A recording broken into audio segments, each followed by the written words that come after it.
kebaikan hanya bagi-Mu Tuhan. Sebab hanya Engkau yang layak terima segala sanjungan, kemuliaan dan hormat kami. Oh, kiarata karalaba seniarala hiaralaba. Oh, maka jiwaku pun memuji-Mu. Sungguh besar Kau Allahku, maka jiwaku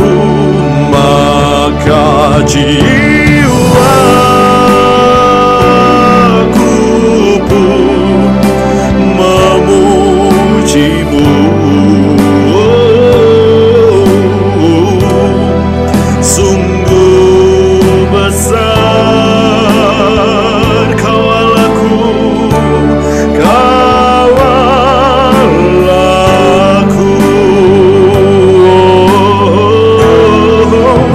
Maka jiwaku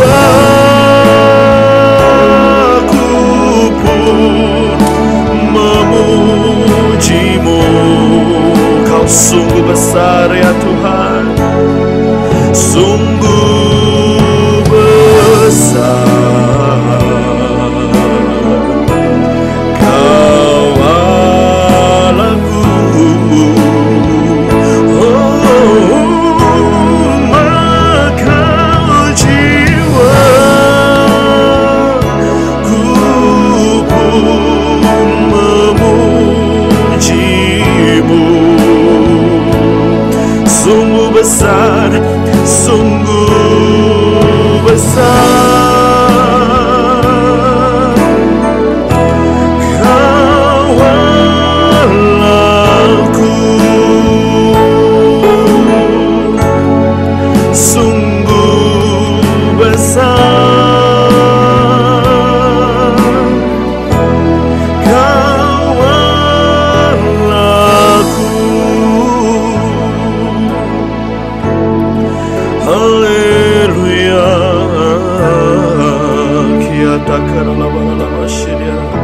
Agung dan mulia, besarlah Kau ya Tuhan. Atas sembah Dia. Oh, hai sembahlah Dia, hai jiwa kami. Oh, kiata karala balala balala balala masyete karala balala.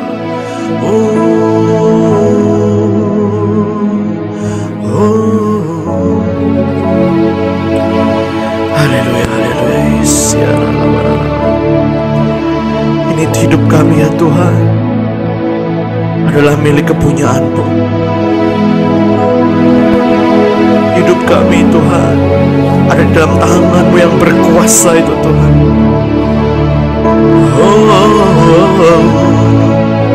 Pakai kami Tuhan sesuai kehendak-Mu,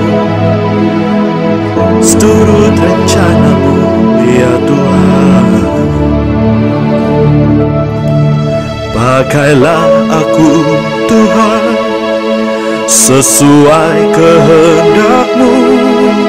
Seluruh hidup ini ku persembahkan hanya untuk-Mu. Murnikan aku Tuhan dengan api surgawi. Bentuk bejana ini sesuai kehendak-Mu.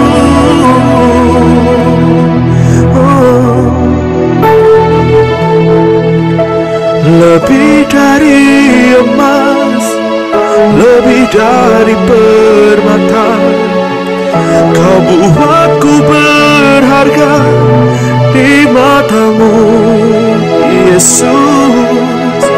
Agung dan mulia panggilan surgawi, menjadi terang kasih-Mu Tuhan. Oh, Pakailah aku Tuhan sesuai kehendak-Mu. Seluruh hidup ini ku persembahkan hanya untuk-Mu.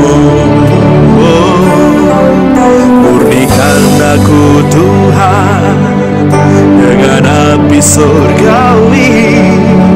Bentuk bejana ini sesuai kehendak-Mu. Lebih dari emas, lebih dari permata, Kau buatku berharga di mata-Mu, Yesus.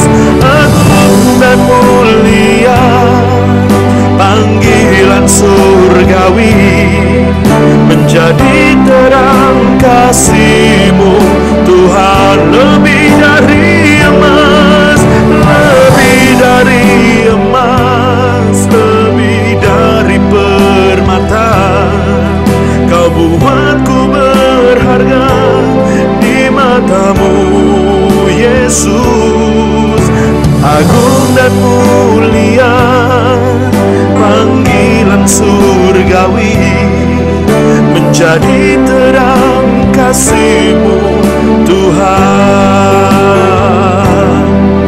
Menjadi terang kasih-Mu, Tuhan. Menjadi terang kasih-Mu, Tuhan.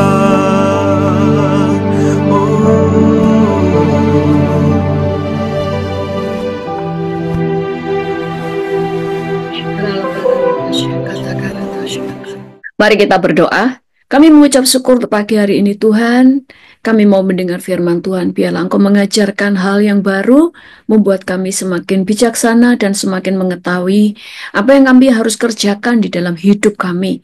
Karena kami tahu Engkau ingin kami hidup dengan merdeka, hidup dengan bijaksana, hidup di dalam berkat, dan hidup di dalam kemenangan demi kemenangan. Dan firman-Mu memberi kami hikmat bagaimana cara hidup.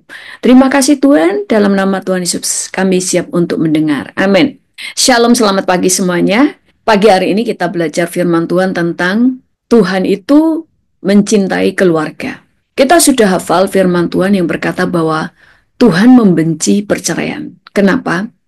Karena pernikahan adalah dua orang yang disatukan di dalam Kristus, bukan hanya disatukan di dalam pernikahan yang kudus, disatukan pada waktu dia diberkati di gereja, tetapi pernikahan itu berbicara tentang dua orang yang memutuskan untuk menikah.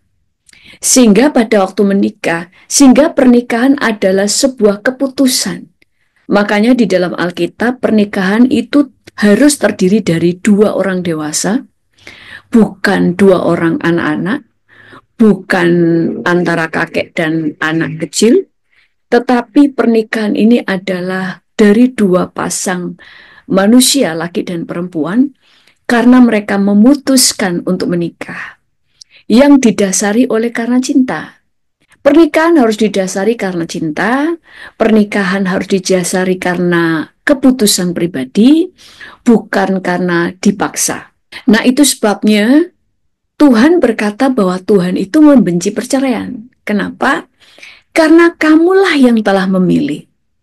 Kamulah yang telah memutuskan untuk menikah, dan kamu yang memutuskan untuk menikah dengan siapa. Makanya pernikahan terdiri dari dua orang dewasa supaya kita sadar bahwa kita harus bertanggung jawab atas setiap keputusan kita. Itu sebabnya saya tuh sering heran kalau orang itu kemudian menikah, baru 1-2 bulan berkata, kenapa kok dia ternyata begini, aku nggak suka si istriku begini, aku tidak suka suamiku begini. Yang seringkali saya tanyakan adalah, lo dulu itu menikah apa nggak kenal? Dulu menikah apa nggak tahu sifat masing-masing? Tetapi kebanyakan orang selalu berkata, karena kemarin-kemarin nggak begitu. Kemarin sifatnya nggak begitu. Kalau toh sifatnya tidak seperti itu dan setelah menikah ternyata saudara tertipu, tetap kesalahan sebenarnya ada di tangan saudara. Kecuali saudara menikah karena dipaksa. Ada di negara-negara di luar yang masih primitif, anak-anaknya dipaksa menikah. Anaknya baru umur 12, ada yang baru umur 9 tahun, sudah dipaksa dengan menikah dengan orang lain. Sampai ada yang menangis dan berkata bahwa mereka tidak ingin menikah. Lu kok dulu mau? Terus anak ini berkata, saya tidak tahu menikah itu apa. Sehingga pada waktu disuruh menikah, ya mau karena dia tidak tahu menikah itu apa. Tetapi orang dewasa itu tahu. Dan pernikahan itu adalah lambang kasih kita dengan Tuhan. Kalau anak itu lahir, dia tidak bisa memilih. Begitu lahir, dia punya ikatan darah dengan orang tuanya. Dia tidak bisa memilih dia nanti punya saudara siapa. Tetapi pada waktu dia lahir, dia tiba-tiba sudah terikat dengan hubungan darah dengan orang tuanya dan dengan saudaranya. Tetapi kalau menikah adalah sebuah pilihan. Nah, iblis itu membenci keluarga. Tuhan membuat pernikahan karena Tuhan mau membentuk sebuah keluarga. Tuhan itu mencintai keluarga dan dia yang membentuk keluarga. Itu sebabnya di Alkitab kita bisa melihat Tuhan itu berbicara tentang keluarga. Keluarga Adam dan Hawa. Makanya diceritakan tentang keturunannya. Anak cucunya Adam itu siapa aja. Anak cucunya Set, dia menikah dengan siapa. Anak cucunya Lot, mereka menikah dengan siapa.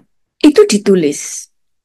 Keluarganya Abraham, keluarganya Ishak, keluarganya Yakub, semua ditulis dengan lengkap. Dia menikah dengan siapa, istrinya itu keturunan siapa, anaknya ada berapa, bahkan kalau ada gundik pun ditulis semuanya.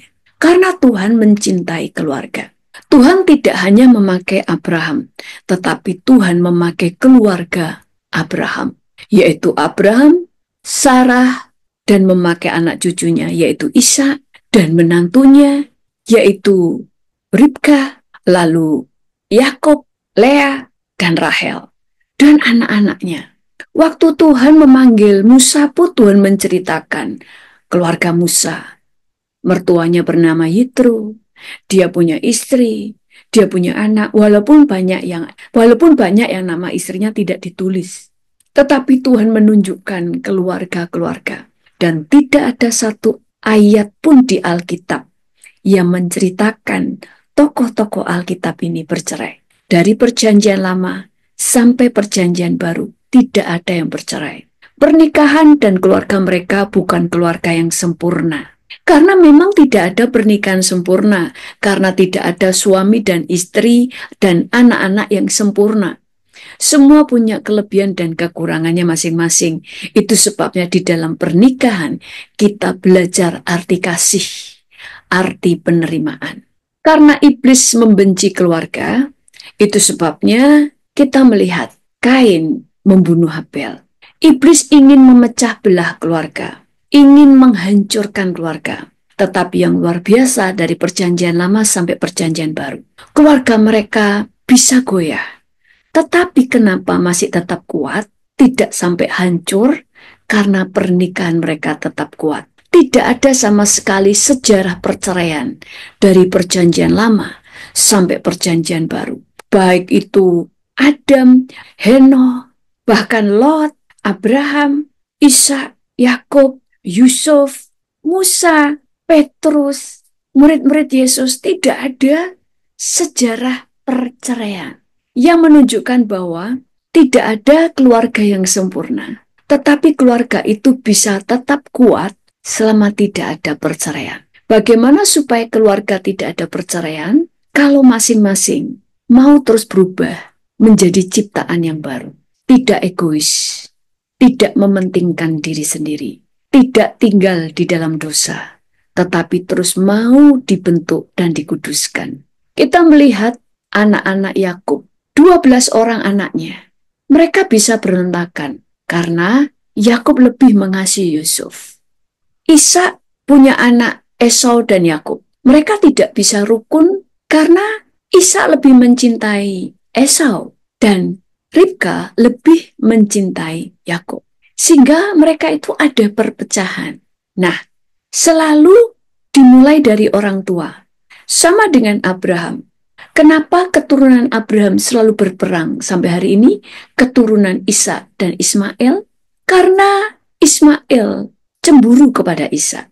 Karena seharusnya anak Abraham cuma satu, yaitu Ishak. Tetapi karena ketidaktaatannya, dia mendahului Tuhan dengan menikahi Hagar, sehingga dia punya anak, yaitu Ismail.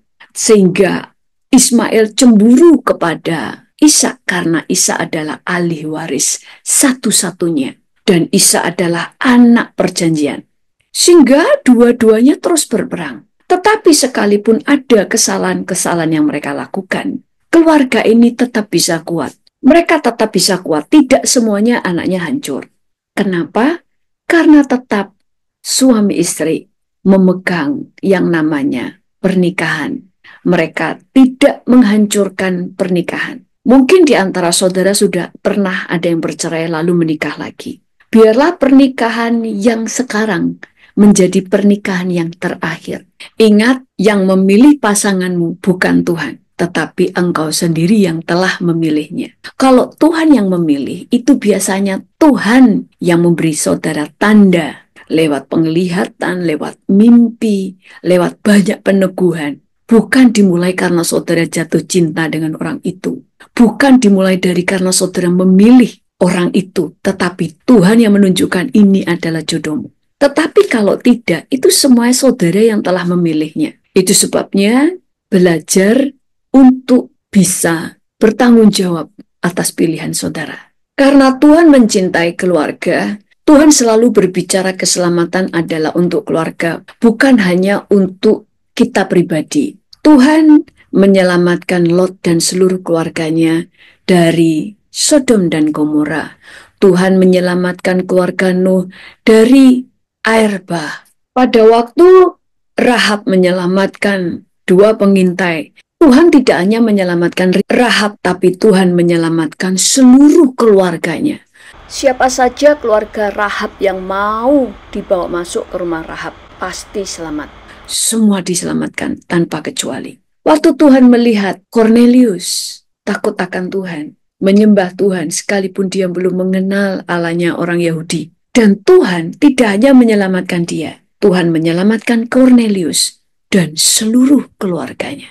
Tuhan menyelamatkan keluarga Petrus, keluarga-keluarga murid-murid Tuhan Yesus yang lain juga menerima keselamatan. Tuhan juga menyelamatkan seorang kepala penjara yang memenjarakan Paulus dan Silas. Kita tahu ceritanya pada waktu malam Paulus dan Silas memuji Tuhan. Sehingga kita baca di dalam Kisah Para Rasul 16 ayat 24 sampai 28. Demikian firman Tuhan.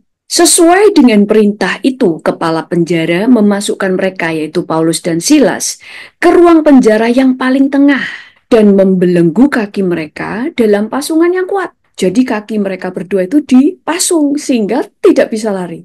Tetapi kira-kira tengah malam, Paulus dan Silas berdoa dan menyanyikan puji-pujian kepada Allah. Dan orang-orang hukuman lain mendengarkan mereka. Akan tetapi terjadilah gempa bumi yang hebat, sehingga sendi-sendi penjara itu goyah. Dan seketika itu juga terbukalah semua pintu dan terlepaslah belenggu mereka semua. Ketika kepala penjara itu terjaga dari tidurnya dan melihat pintu-pintu penjara terbuka, ia menghunus pedangnya hendak bunuh diri. Karena ia menyangka bahwa orang-orang hukuman itu telah melarikan diri. Tetapi Paulus berseru dengan suara nyaring katanya, "Jangan celakakan dirimu, sebab kami semuanya masih ada di sini." Ayat 29. Kepala penjara itu menyuruh membawa suluh lalu berlari, masuk dan dengan gemetar tersungkurlah ia di depan Paulus dan Silas. Ia mengantar mereka keluar sambil berkata, "Tuan-tuan, apakah yang harus aku perbuat supaya aku selamat?" Ayat 31. Jawab mereka, "Percayalah kepada Tuhan Yesus Kristus, dan engkau akan selamat, engkau dan seisi rumahmu." Tuhan itu mencintai keluarga. Tuhan itu ingin satu keluarga diselamatkan. Karena Tuhanlah yang menciptakan keluarga. Waktu saudara menikah, itu saudara yang memilih pasangan. Tetapi saudara tidak bisa memilih siapa yang akan kau lahirkan. Itu sebabnya Tuhan memberkati keluarga karena ada anak-anak yang kau lahirkan. Dari sini kita bisa melihat yang ingin satu keluarga selamat itu bukan kita tapi Tuhan. Karena sekali lagi Tuhan mencintai keluarga. Tetapi iblis ingin menghancurkan keluarga. Itu sebabnya jangan ada salah satu dari kita yang dipakai iblis untuk menghancurkan keluarga.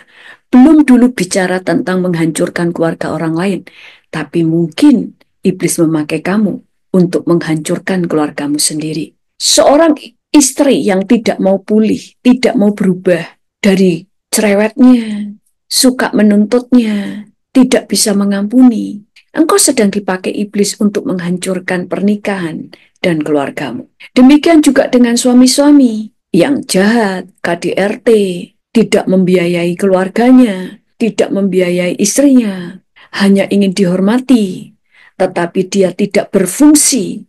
Engkau sedang dipakai iblis untuk menghancurkan keluargamu. Orang tua yang pilih kasih, orang tua yang terlalu banyak menuntut, orang tua yang terlalu memanjakan, engkau sedang dipakai iblis menghancurkan anak-anakmu. Seringkali kita berpikir, kenapa Tuhan tidak memulihkan keluargaku? Karena seringkali kita punya andil untuk membuat iblis punya jalan, punya tempat menghancurkan keluarga kita. Iblislah yang membuat Kain membunuh Habel. Karena Alkitab berkata, di dalam Kejadian 4 ayat 7, Tuhan berbicara kepada Kain, apakah kamu tidak akan berseri jika engkau berbuat baik? Tetapi jika engkau tidak berbuat baik, dosa sudah mengintip di depan pintu. Ia sangat menggoda engkau, tetapi engkau harus berkuasa atasnya. Kata Kain kepada Habel adiknya, ayat 8, kata Kain kepada Habel adiknya, marilah kita pergi ke padang. Ketika mereka ada di padang, tiba-tiba Kain memukul Habel adiknya itu, lalu membunuh dia. Iblis membuat Kain iri hati. Kain iri hati kepada Habel. Pada waktu Kain tidak menguasai hatinya, maka iblis menguasai dia dengan keinginan membunuh. Waktu Tuhan menasihati dia tidak mendengarkan, bahkan dia juga tidak memberikan jawaban. Waktu Tuhan berkata, kalau kamu berbuat baik, masakan apakah mukamu nggak berseri-seri kalau kamu berbuat baik? Tapi kalau kamu tidak berbuat baik, dosa itu sudah mengintip di depan pintu. Ia sangat menggoda engkau, tetapi engkau harus berkuasa atasnya. Tetapi Kain tidak menjawab, dia pergi dan tetap melakukan niatnya membunuh Habel. Ini adalah pembunuhan berencana. Pembunuhan berencana itu lebih jahat daripada pembunuhan spontan karena terpaksa. Jadi kita melihat, iblis itu mau menghancurkan pernikahan, iblis mau menghancurkan hubungan antara orang tua dan anak, dan antar saudara. Itu sebabnya kita masing-masing harus menjadi orang yang dipakai Tuhan, membawa kehidupan, membawa pemulihan. Jangan pernah menuntut orang lain sempurna kalau kamu sendiri tidak bisa menjadi sempurna. Kalau kamu merasa lebih sempurna daripada yang lain, maka saudara harus menjadi teladan bagi yang lain. Saudara harus menuntun yang lain untuk menjadi dewasa sama dengan saudara. Kita lihat, Abraham itu takut akan Tuhan. Dia tidak menuntut keluarganya untuk takut akan Tuhan. Dia hanya menuntun mereka dan menjadi teladan. Dan seluruh keluarganya selamat. Demikian juga dengan Ishak, demikian juga dengan Yakub. Kita lihat 12-12-nya anak Yakub menjadi orang-orang yang dipilih Tuhan, suku-suku yang dipilih Tuhan. Sampai mereka beranak cucu sampai hari ini. Cornelius, Tuhan itu tidak berurusan dengan keluarganya Cornelius. Tetapi pada waktu Cornelius benar-benar takut akan Tuhan, Tuhan menyelamatkan keluarganya.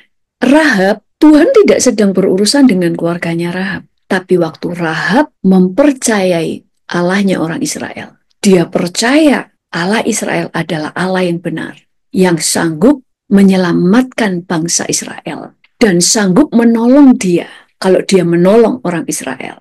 Maka Tuhan menyelamatkan keluarganya. Jadi kalau keluargamu ada yang belum bertobat, saya sering berkata jangan kita punya iman domba.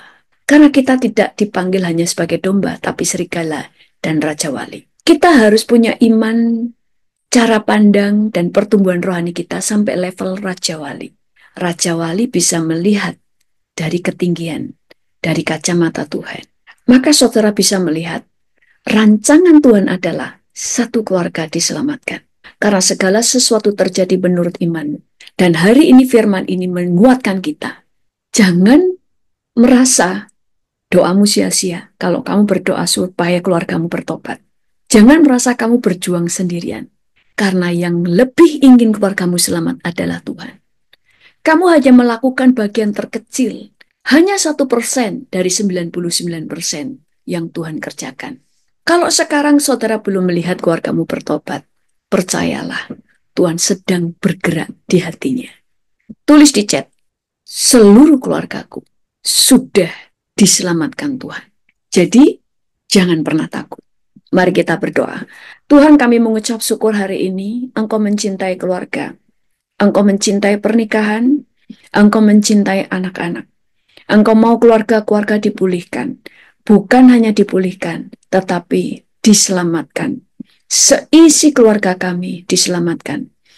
Engkau yang telah menyelamatkan keluarga Abraham, Ishak, dan Yakub, keluarga Nuh, dan semua Tuhan. Maka Engkau juga yang menyelamatkan keluarga kami. Kalau ada di antara keluarga kami, anak-anak kami, saudara kami, orang tua kami, yang keras kepala dan tegar tengkuk, Tuhan hajar mereka seperti seorang bapak yang menghajar anaknya, mendidik anaknya, sehingga mereka bertobat. Kami bersyukur kepadamu Tuhan, kami serahkan keluarga kami ke dalam tanganmu, dan Engkau yang memberikan keselamatan. Saat ini hambamu berdoa untuk keluarga-keluarga yang mungkin anak-anaknya pergi, menghilang, bahkan meninggalkan Tuhan. Kami percaya tanganmu tidak kurang panjang untuk menarik mereka kembali. Karena Engkau mendengar doa orang benar. Pada waktu orang tua berdoa, saudara-saudaranya berdoa, Engkau akan bergerak dan menjawab doa. Bukan hal yang sulit untuk Engkau menarik mereka kembali kepadamu dan kembali kepada keluarganya. Suami-suami yang telah meninggalkan istrinya, Tuhan Engkau sanggup menarik mereka. Engkau sanggup memulihkan pernikahan mereka dan mengembalikan para suami kepada istri dan anak-anaknya. Demikian juga dengan istri-istri, Kau pulihkan mereka, anak-anak mereka. Kami bersyukur kepadamu Tuhan, terpujilah namamu, dalam nama Tuhan Yesus, haleluya. Amin. Tuhan Yesus memberkati, sampai bertemu kembali besok pagi di Mesbah Doa jam 5.30. Tuhan Yesus memberkati. Kau yang layak